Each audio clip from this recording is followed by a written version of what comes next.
Most people think Hawaii has always been part of America. It hasn't. 150 years ago, Hawaii had its own king, its own flag, its own constitution. It was recognized by the United States, Britain, France, and Japan as a fully independent nation, with embassies in the world's great capitals. Today, millions of tourists come here every year searching for paradise. Few realize they're walking through the ruins of a kingdom someone took from its people. How did an independent nation in the middle of the Pacific become America's 50th state?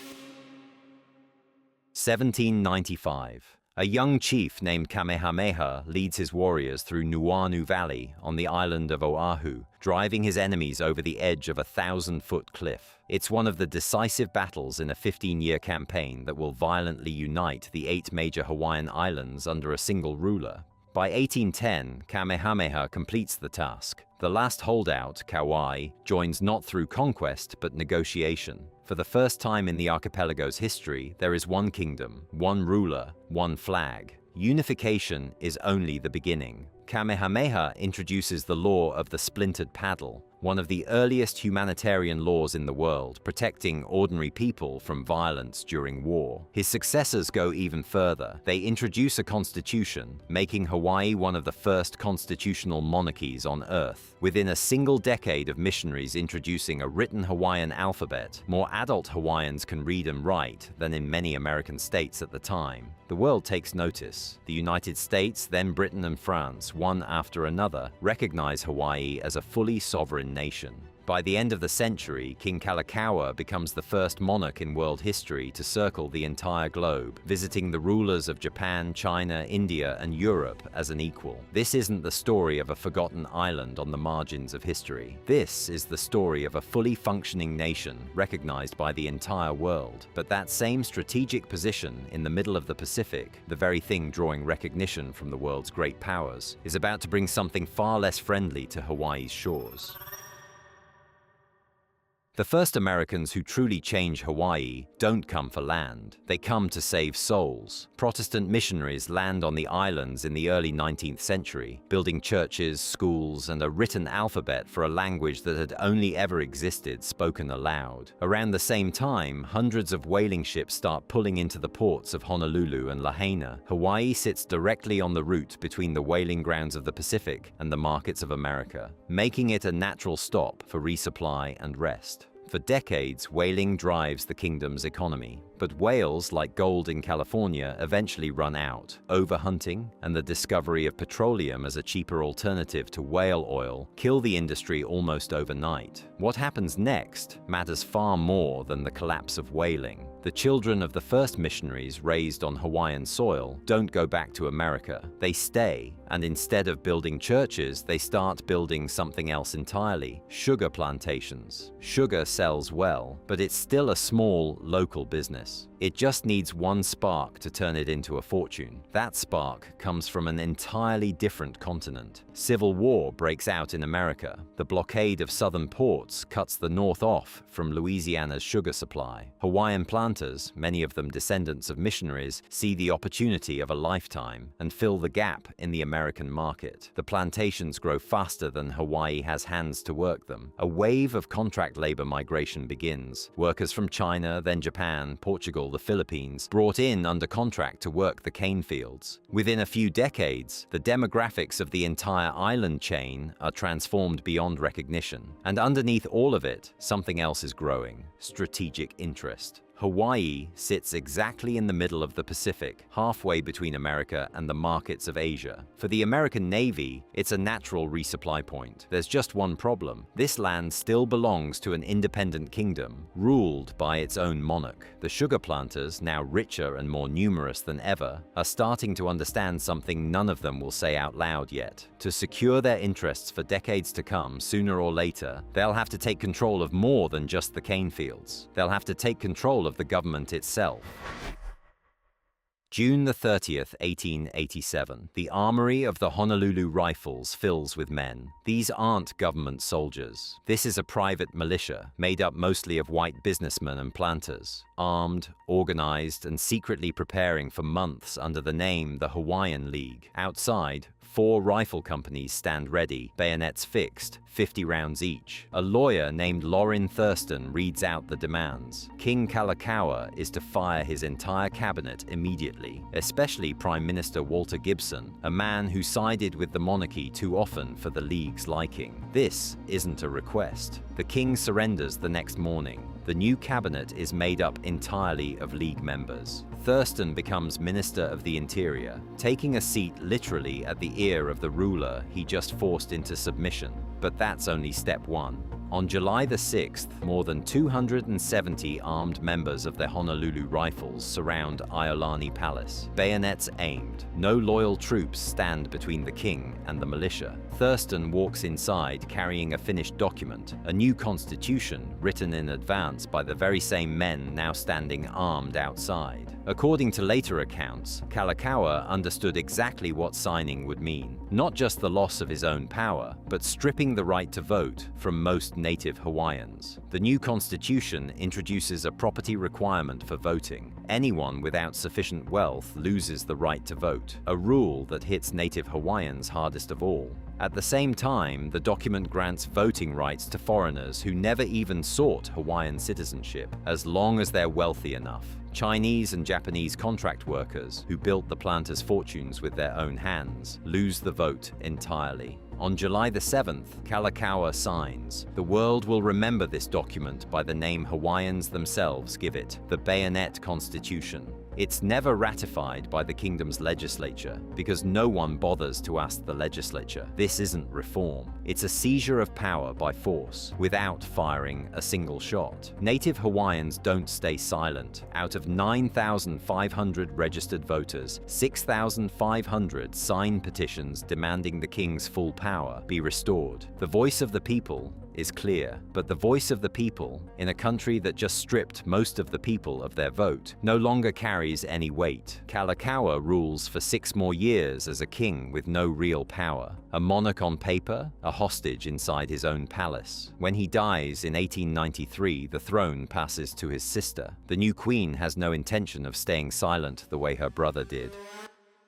1891. Kalakaua dies during a trip to San Francisco, a king who spent 6 years ruling a country in which he'd lost all real power. The throne passes to his sister, Liliuokalani. The new queen has no intention of continuing her brother's compromise. On January the 14th, 1893, Liliuokalani announces her intention to introduce a new constitution, one that would restore real power to the monarchy, power stripped away 6 years earlier at gunpoint. Her own cabinet refuses to support her, but the queen doesn't back down. That same day, the same men who wrote the Bayonet Constitution, now operating under a new name, the Committee of Safety, spring into action. Their goal is clear: overthrow the queen before she can reclaim even a fraction of what her family lost. The committee turns to John Stevens, the American minister stationed in Honolulu. Stevens has exactly what the committee needs most: a warship, the USS Boston, anchored in the harbor, armed Marines aboard. On January the 16th, 162 American soldiers and sailors land in Honolulu.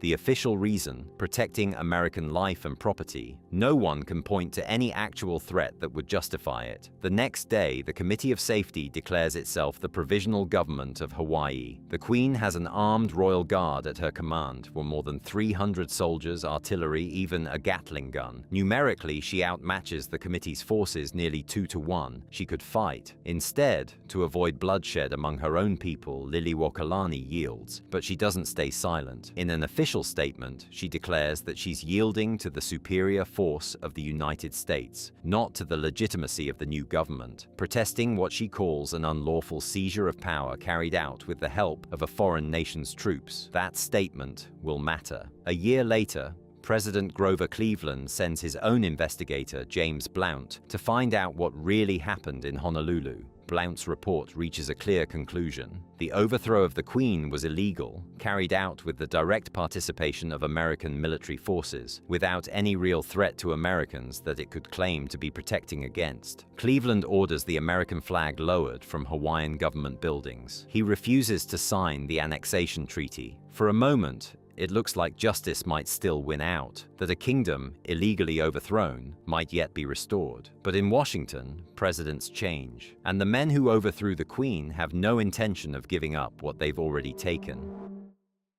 Presidents change. Grover Cleveland, who refused to recognize the annexation, leaves office. His successor, William McKinley, sees Hawaii very differently, and then a war breaks out that speeds everything up. 1898. The United States goes to war with Spain, fighting partly in the Philippines, on the other side of the Pacific. Suddenly, Hawaii stops being just an interesting sugar colony. It becomes something far more valuable, the only refueling and repair station halfway between California and the battlefield. The annexation treaty already failed once in the Senate. It fell short of the required two-thirds majority. Supporters of annexation find a workaround. Instead of a treaty, they push a resolution, requiring only a simple majority in both houses of Congress, not two-thirds. Earlier, in December of 1897, more than 21,000 native Hawaiians, more than half the adult native population, sign a petition opposing annexation. It's one of the largest acts of collective protest in the history of the Pacific. No one in Washington asks them a second time. On July the 7th, 1898, Congress passes the Newlands Resolution. President McKinley signs it the same day.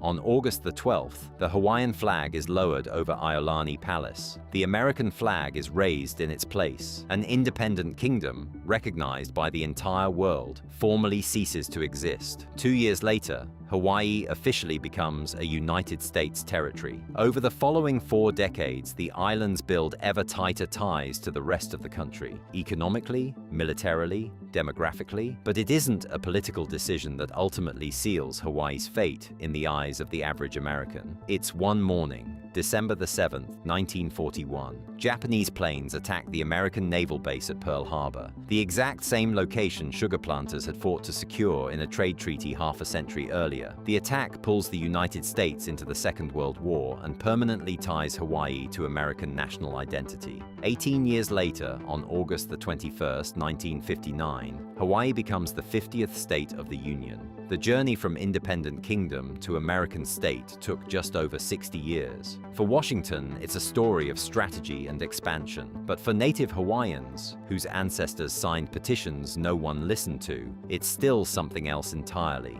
A question the country still hasn't fully learned how to answer. On November the 23rd, 1993, the same year as the 100th anniversary of Queen Liliuokalani's overthrow, President Bill Clinton signs a document in the Oval Office that native Hawaiians had waited a century for, the Apology Resolution. The United States Congress formally acknowledges that the overthrow of the Kingdom of Hawaii in 1893 was illegal, carried out with the active participation of American citizens and armed forces, and that native Hawaiians never voluntarily gave up their sovereignty, not through the kingdom's government, not through any referendum. Powerful words, but still just words. The resolution doesn't return the land, doesn't restore the monarchy, doesn't grant native Hawaiians the same federal recognition long extended to Native American tribes on the mainland. One senator voting for the resolution warns bluntly on the Senate floor, the logical consequence of this resolution would be independence. No one in Washington intends to follow that thought to its conclusion. Since the 1970s, long before the apology itself, something has been happening across the islands. What historians call the Hawaiian Renaissance, a revival of language, hula, traditional ocean navigation, pride in an identity decades of policy tried to erase. Today, Hawaiian is once again an official state language, alongside English, one of the very few Native American languages that never disappeared entirely. And yet the Hawaiian economy today rests heavily on something with roots tracing straight back to the very same sugar planters who overthrew the monarchy, selling paradise to outsiders. Millions of tourists visit the same islands every year where an independent king, once recognized by the entire world, used to rule. Most of them will never hear the name Liliuokalani. Most will never see Iolani Palace as anything more than a photo in a travel brochure, the only true royal palace on American soil. You're standing on the same beach we started this film with. The sunset, the palm trees, the turquoise water. Millions of people come here every year searching for paradise. Few realize they're walking through the remains of a kingdom.